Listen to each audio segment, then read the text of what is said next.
Welcome to Teach Me Animated Math. In this solve-along video, you will learn how to solve scientific notation problems. Or more accurately, you will learn how to use scientific notation operations in word problems. Do you start by adding and subtracting scientific notations immediately? Or do you jump the gun and start doing scientific notation, multiplication, and division? Nope and nope. The most important thing in a word problem is to understand the sentences and what is being asked from it. It is about reading comprehension first and then calculations second. Jumping straight to calculations without reading properly will just result in wrong answers. See? If you are good at communication, then you actually have an edge in word problems. You'll just need some practice in the calculations part and you'll be good. And if you are already good in math, but feel that you are lacking in communication skills, then this video is perfect for you to improve your reading comprehension. If you feel that you have zero idea of the scientific notation basics, then you can click the I button. I also put the scientific notation playlist link in the description below. So repeat after me. Reading comprehension first and then calculations second. But of course, I know that you won't magically understand this concept by just hearing me say it. And as the great Bruce Lee said, knowing is not enough. We must apply. Willing is not enough. We must do. To get a better grasp of what you really need to do, you must apply these concepts by solving scientific notation word problems. And one of the best ways to understand it is to use real data gathered from our world.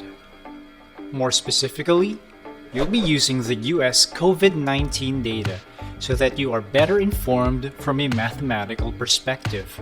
And spoiler alert, it is not as dreadful as you might have thought, having read or listened to reports on the news. Take note that all of the US COVID-19 data used are from 1345 GMT on September 13, 2020. So, solve along with me to gain mastery of using scientific notation operations in word problems.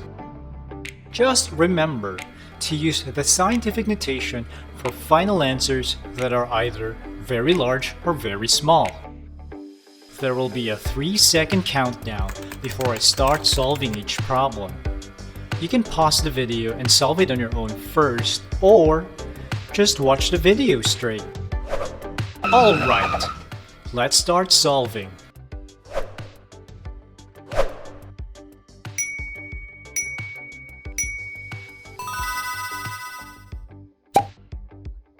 Let's start by converting the total COVID cases. It might not be obvious for beginners, but the decimal point exists after the digit 3. Move the decimal point 6 times to the left, then multiply the number by 10 raised to 6. Round the number to 2 decimal places to get the rounded scientific notation equivalent, which is 6.68 times 10 raised to 6. Next, let's convert the total COVID deaths into scientific notation. The decimal point exists after the digit 0. Move the decimal point 5 times to the left, then multiply the number by 10 raised to 5. Round the number to 2 decimal places to get the rounded scientific notation equivalent, which is 1.98 times 10 raised to 5. Next, in the scientific notation conversion list is the total COVID recoveries. The decimal point exists after the rightmost digit 9. Move the decimal point 6 times to the left. Then, multiply the number by 10 raised to 6. Round the number to 2 decimal places to get the rounded scientific notation equivalent, which is 3.95 times 10 raised to 6.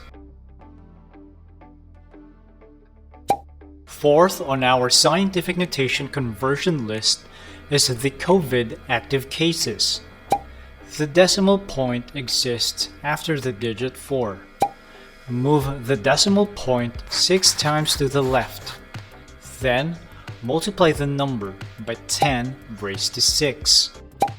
Round the number to 2 decimal places to get the rounded scientific notation equivalent, which is 2.53 times 10 raised to 6. The fifth data is the COVID series cases. The decimal point exists after the rightmost 6. Move the decimal point 4 times to the left. Then, multiply the number by 10 raised to 4. Round the number to 2 decimal places to get the rounded scientific notation equivalent, which is 1.44 times 10 raised to 4. The last data is the total US population. The decimal point exists after 4. Move the decimal point 8 times to the left. Then, multiply the number by 10 raised to 8. Round the number to 2 decimal places to get the rounded scientific notation equivalent, which is 3.31 times 10 raised to 8. It is good to point out that these scientific notation conversions will be used for the rest of the items in this Solve Along worksheet, which is why it is important that you always check if your answer is correct. Having incorrect answers at this point will cause a domino effect for the rest of your answers, and that is something you definitely want to avoid.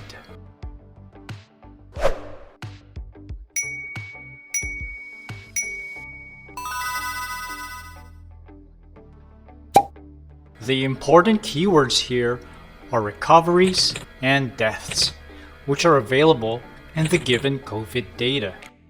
Based on the given definition, the number of COVID close cases is the sum of the COVID recoveries and deaths. Use the COVID data for total recovered and total deaths.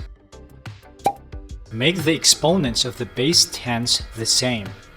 Do this by moving the decimal point of 1.98 to the left by 1 place and adding 1 to its exponent so that it becomes 6.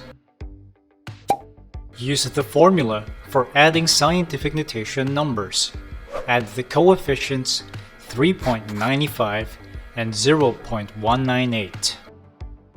And the total number of closed COVID cases is 4.148 times 10 raised to 6.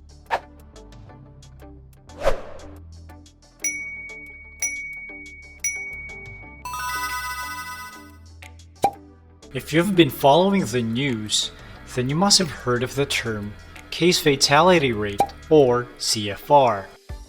Based on the given definition, the important keywords for this worksheet item are the COVID deaths and the COVID closed cases.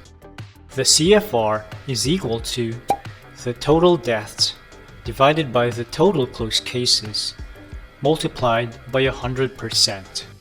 Use the COVID data for total deaths and the computed closed COVID cases from problem number 2.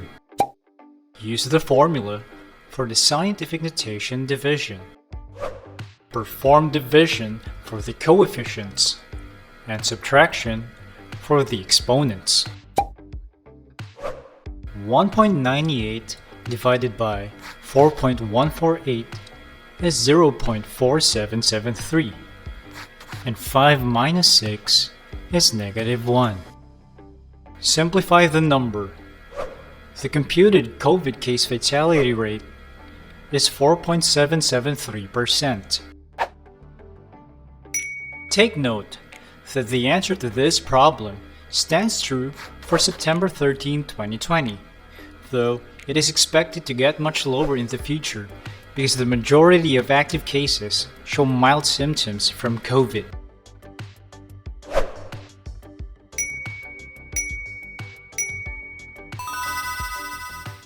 Normally, the time frame used for crude death rate is 1 year, but because the available COVID data for 2020 is only until September, this measurement is still incomplete. However, that doesn't mean that you cannot create an analysis from the current data. So, compute the US COVID crude death rate by dividing the total COVID deaths with the total US population and multiplying it by 100%. Use the COVID data for total deaths and total population.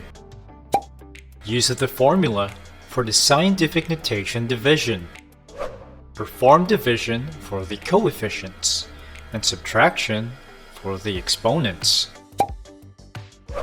1.98 divided by 3.31 is 0.5982, and 5 minus 8 is -3. Simplify the number.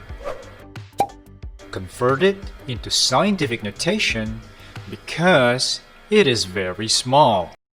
Move the decimal point 2 times to the right and multiply it by 10 to the -2nd power. The COVID crude death rate in the US is 5.982 times 10 raised to -2%. Take note that this answer is true for the dataset from January to September 13 of the year 2020. This will of course still change after the COVID data for 2020 is completed. Did you know? The CIA predicted that the US crude death rate for 2020 will be 83 out of 10,000. And 6 divided by 83 is just 7% of the CIA's predicted value. But given that it is still September and we have 3 more months before 2020 ends, we'll have to revisit this topic in the future. According to the latest National Vital Statistics reports, the leading causes of deaths for 2017 were 23% from cardiovascular diseases and 21% from cancer.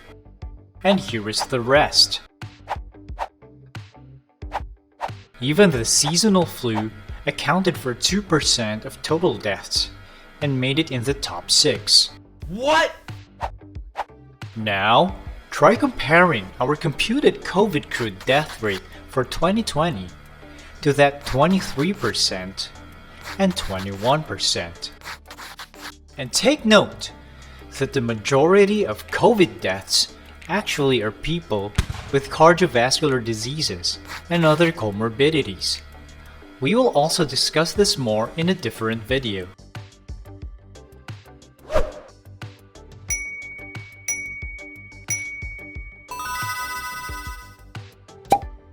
The COVID recovery percentage is the number of people that recovered divided by the number of closed cases times 100%.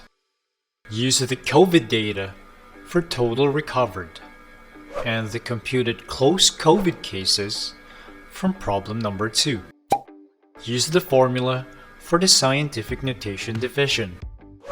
Perform division for the coefficients and subtraction for the exponents.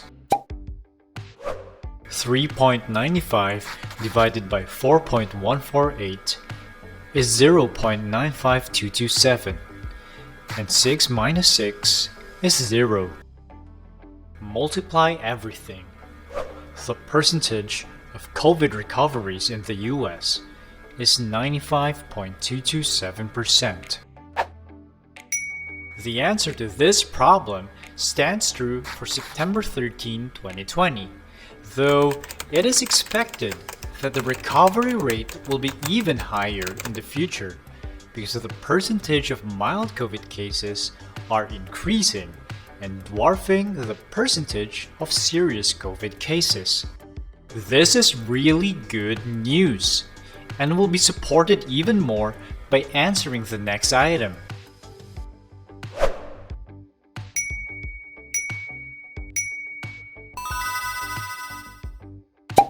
Currently, there is no universal cure yet for COVID, which is why it is important to find out the percentage of serious cases and mild cases. This will help predict whether there will be more casualties, waves, or if we are already building community immunity. Let's start with finding the percentage of serious cases. This is the number of people with severe COVID symptoms divided by the total number of COVID active cases times 100%. Use the COVID data for serious cases and active cases. Use the formula for the scientific notation division. Perform division for the coefficients and subtraction for the exponents.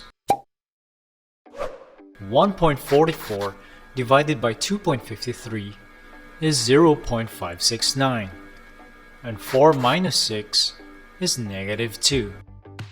Multiply everything.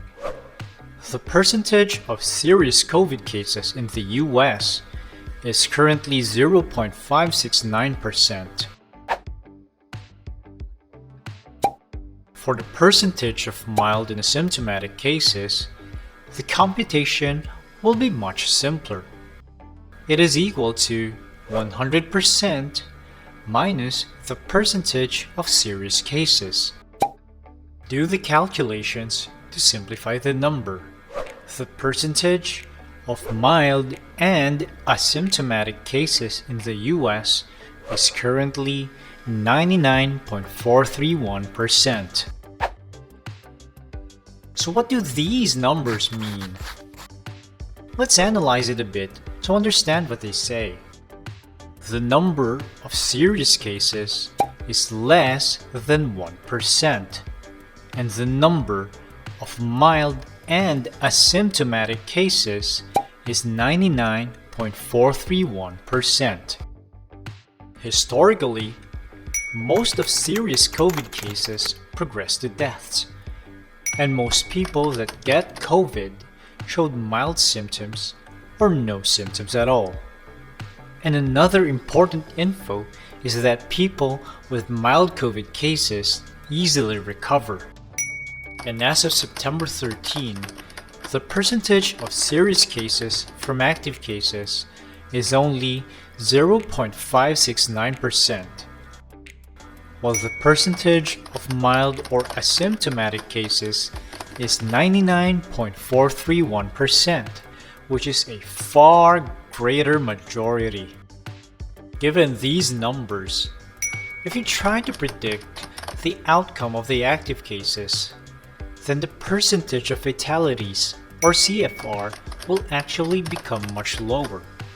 This is because the percentage of serious cases is very low. And this is something we will discuss in detail in a different video.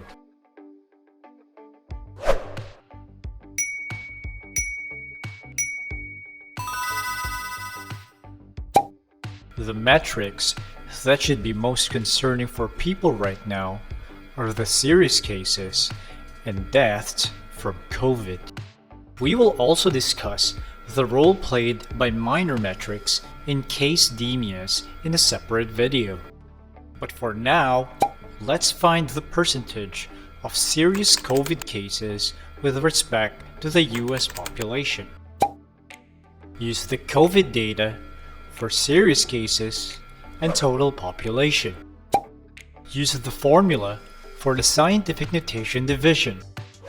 Perform division for the coefficients and subtraction for the exponents. 1.44 divided by 3.31 is 0.4350, and 4 minus 8 is -4. Multiply everything. Convert the number into scientific notation because it is very small. Do this by moving the decimal point 3 places to the right and multiply the number with 10 raised to -3. And the percentage of serious COVID cases with respect to the US population is 4.35 times 10 raised to -3%. The number of serious cases is very small, and the number of expected fatalities will be very small too. And that's it for how to solve scientific notation word problems using the COVID-19 data. I hope that you enjoyed the fourth part of our scientific notation series. Aside from learning how to solve scientific notation problems, your mind also expanded to how math can be applied to understand current events in society like COVID-19. What problem did you enjoy solving the most? Did you develop a new opinion of what's happening in the world due to COVID-19? We would like to hear your answers and opinions, so comment below. In our next explainer video, we will introduce you to polynomials. So be sure to subscribe to Teach Me Animated Math. And don't miss out. See you next time.